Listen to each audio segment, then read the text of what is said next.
Om Namo Bhagavate Vasudevaya. Om Namo Bhagavate Vasudevaya. Om Namo Bhagavate Vasudevaya. Mumuchu prema bhashbhogam virahut kantya kataraha rajatam ahayam chakre kritasana parigraham. Due to anxieties and long separation, they all cried out in affection. King Yudhishthira then arranged to offer sitting accommodations and a reception. Read the translation of text 6 and text 7 both. Grihe shatram api praptam vishvasto akuto bhayam. If even an enemy is received at home, he should be received in such a way that he will be completely trusting and free of fear. Srila Prabhupada often quoted this from Chanakya. When we say Chanakya, it's not just Chanakya's opinion. It's a collection of quotes from Shastra. All this is Hitopadesh, it's also instructions encoded within stories. But the important points, they're all taken from Shastra. This idea of receiving an enemy graciously doesn't sound very practical, especially if we're talking about mortal enemies. You know what a mortal enemy is? Mortal enemy means someone you want to kill. Enemies who want to kill each other. The normal meaning of mortal is someone who's subject to death. But here it's a different context. Well, it does mean the same thing, but in a different context. So we see that on the battlefield of Kurukshetra, there was a specific time for fighting, from sunrise to sunset. And after sunset, the Kauravas and the Pandavas would mix. They would go to each other's tents, rest, relax, joke together. I don't know, joke together, but at least they would speak in gracious terms. The next day they'd be back to trying to kill each other and actually killing each other. This doesn't, as I said, this doesn't seem very practical. If someone, you've been trying to kill him all day, and then he comes to your place at night without any weapons, they would come without any weapons, then you can just very easily kill him.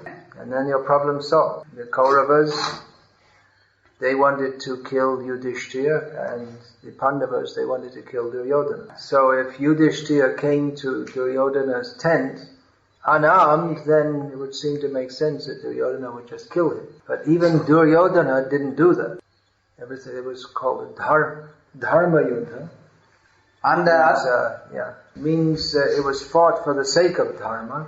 At least from Yudhishthira's standpoint, it was for the sake of Dharma. Duryodhana, he might have also, in his perverted way, have considered that it was for the sake of Dharma. It's my right to be on the throne, he thinks. So as atheists never tire of pointing out, in the history of the world, many battles have been fought in the name of religion.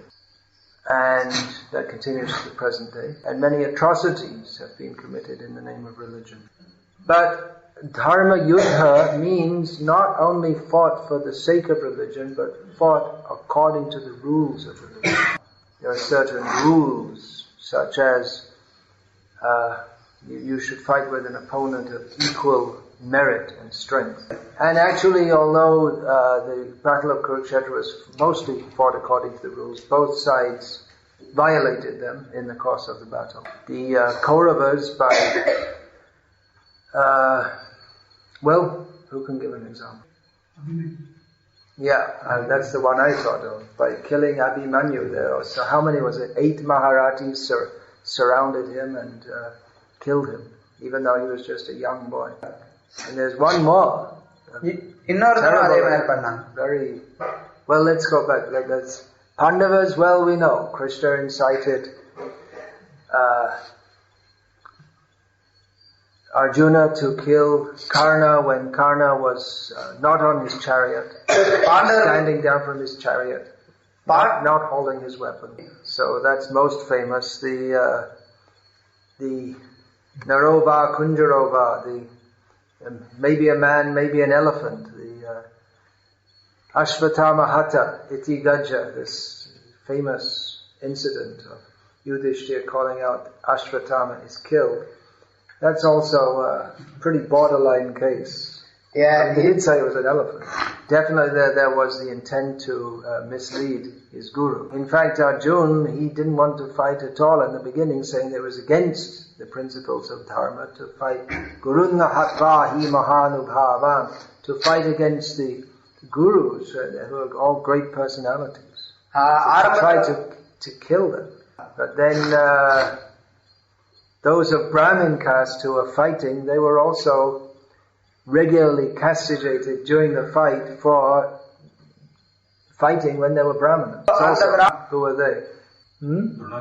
Dronacharya is the most famous. Ashvatthama.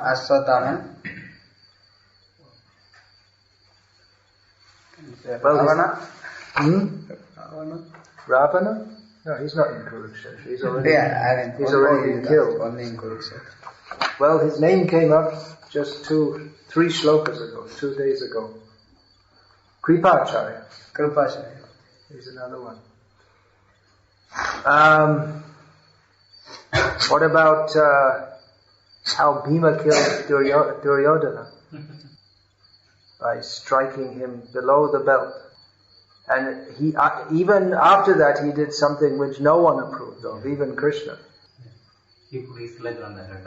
Yeah, he kicked Duryodhana when Duryodhana was lying on the ground and just dying. He kicked him in the head. So that was it. Duryodhana finished, everyone dead, but the worst was yet to come.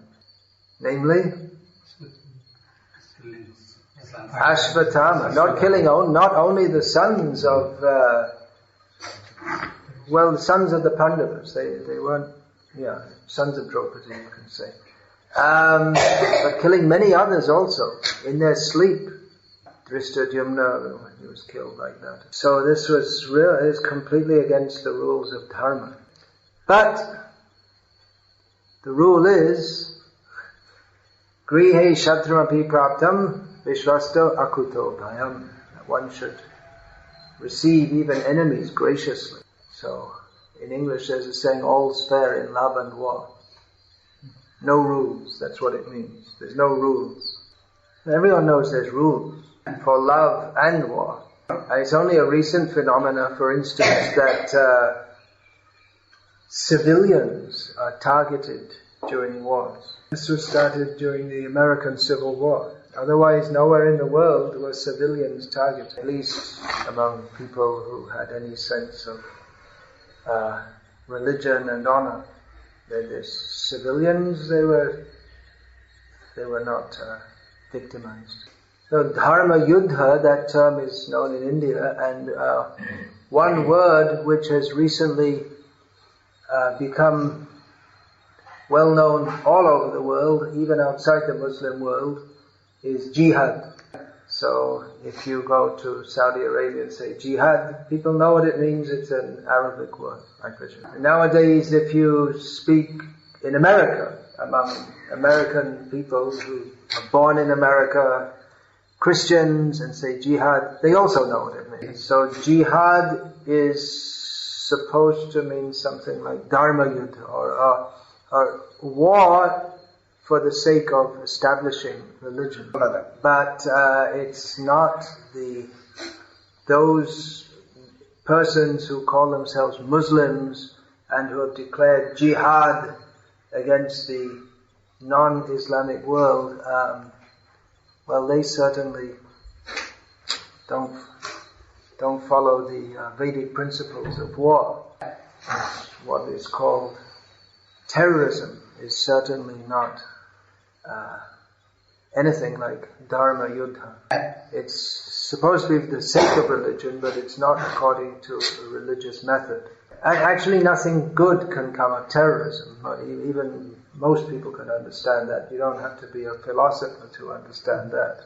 Now, even if theoretically, just speaking theoretically, if the Jihad was successful and everyone in the world was either converted to Islam or blown to pieces, well, they still wouldn't. What would be the benefit, actually?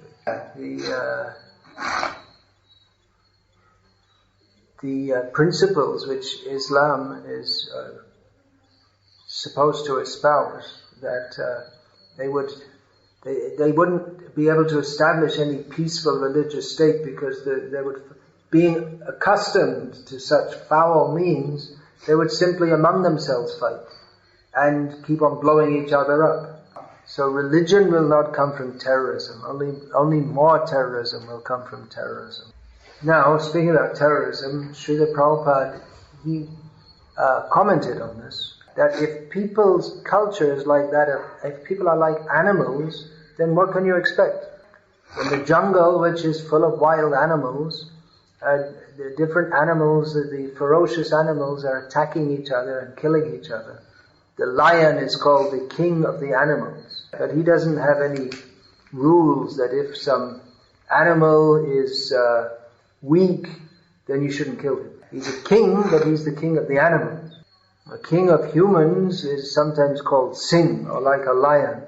But there is a distinction, because a lion is a lion and he's an animal, and a man, he may have lion-like qualities, but he shouldn't be like an animal. So if men are accustomed to victimizing and killing millions of weak animals simply for the sake of their tongues, then terrorism must be the result. People are horrified by terrorism. I am horrified. Yes. You don't have a word for that? Yes. Not exactly. They experience horror. That is, it's not...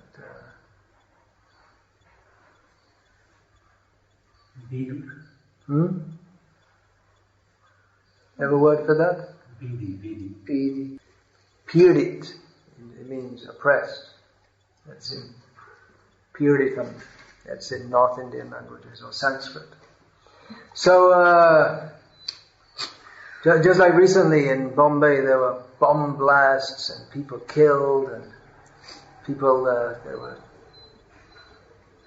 mentally tortured and maybe physically tortured before they were killed. And it's horrible. The same people all over the world who are expressing that this is something very bad, they'll be at their dinner table eating some meat and saying, how bad is this terrorism? And they don't think that the animal has been tortured throughout his life and mercilessly slaughtered. They take the young calves away from their mothers, and then sometimes they slaughter the mother in front of the calf, or vice versa. And in India, where there's supposed to be a culture of cow protection, there are very few cows that live natural. They live their whole life and then die.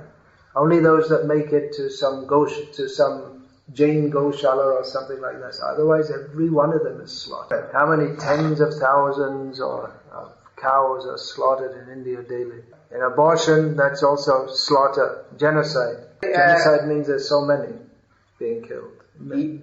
Genocide means mass murder. Actually, in America, people are, in general, you could say, in many places, it seems in most places where I go, they're very polite and friendly.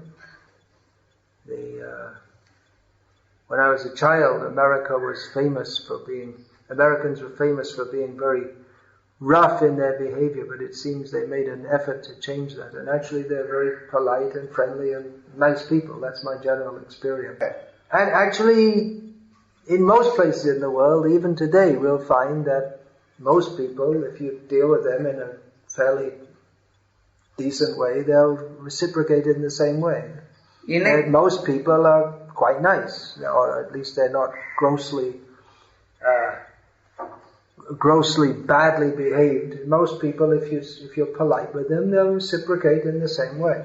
All over the world. But they don't know, or they don't think what they're doing when they're eating meat. It's been very bad propaganda.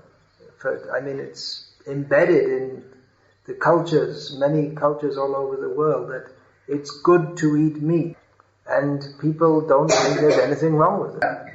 But still they have to suffer the consequences. So this knowledge, people need to know. I mean, people are nice, but they're doing very not nice things. And actually, if you tell them that actually you shouldn't eat meat, they might stop being nice to you. They might not be so nice to you also. So what should we do? Declare jihad, kill all the meat eaters. Srila Prabhupada, he didn't approve of such tactics. When Srila Prabhupada was personally present, there were two devotees. I mean, they weren't initiated. They were in some kind of break-off group from ISKCON. There were break-off groups even at that time, even in Prabhupada's presence. And they died when the bomb they were making exploded in their home. They were planning to blow up a slaughterhouse. But when Srila Prabhupada was informed, he didn't approve of that we should go around blowing up slaughterhouses. Even once in Bhakti-Godhead magazine, they made one edition in Britain, only for distribution in Britain. They only did it once. And in that magazine, they showed all kinds of horrible things. There was a pictorial history of short pictorial history of Christianity, which showed how all the different Christians were torturing and killing each other, which is actually the main history of Christianity, and showed scenes from animal slaughterhouses. It was quite horrible, actually, quite horrifying. This tactics of showing scenes from slaughterhouses, that's used by an organization based in America, all over the world, called how's it pronounced? PETA? People for Ethical Treatment of Animals. And they show slaughterhouse scenes, and after seeing this, many people think, I don't ever want to eat meat again. But Srila Prabhupada, he didn't approve of this kind of thing being in Bhakti-Godhead. He said we should show beautiful pictures of Krishna. So the idea is that by a higher culture, we should conquer the lower culture, not come down to the same level.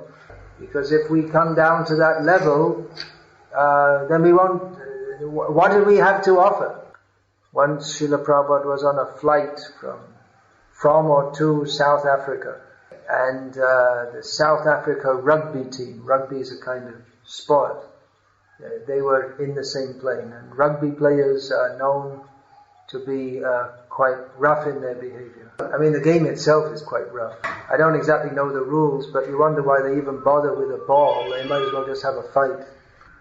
So anyway, in those days, smoking was allowed in planes, and they were all smoking, even though they were in the non-smoking section of the plane. So Srila Prabhupada's secretary, Pushta Krishna Swami, he protested to the rugby players, but you shouldn't smoke in the no-smoking section. But they didn't care at all. They just went on smoking. So then Pushta Krishna Swami wanted to complain to the stewardess, that's like the authority on the plane. But Prabhupada restrained him. Srila Prabhupada said, if we can't tolerate them, we're no better than them. Actually, when I heard this, I thought that, well, maybe still Pushta Krishna Swami could have, politely pursued the matter further, because it was an inconvenience to Srila Prabhupada. Although Srila Prabhupada may have been prepared to tolerate it, but Pushta Krishna Swami, he may have also been prepared to tolerate it, but he might have thought that for Prabhupada's sake we should try to do something. Anyway, that's a fine point.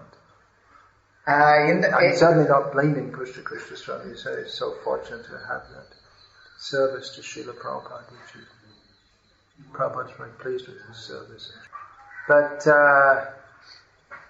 Srila Prabhupada, even though he was very strong in his preaching, in his maybe. Okay. Hare Krishna. He would deal with people. Sometimes he was very strong with individuals also, but he would deal with people in a way that they were charmed, and not by some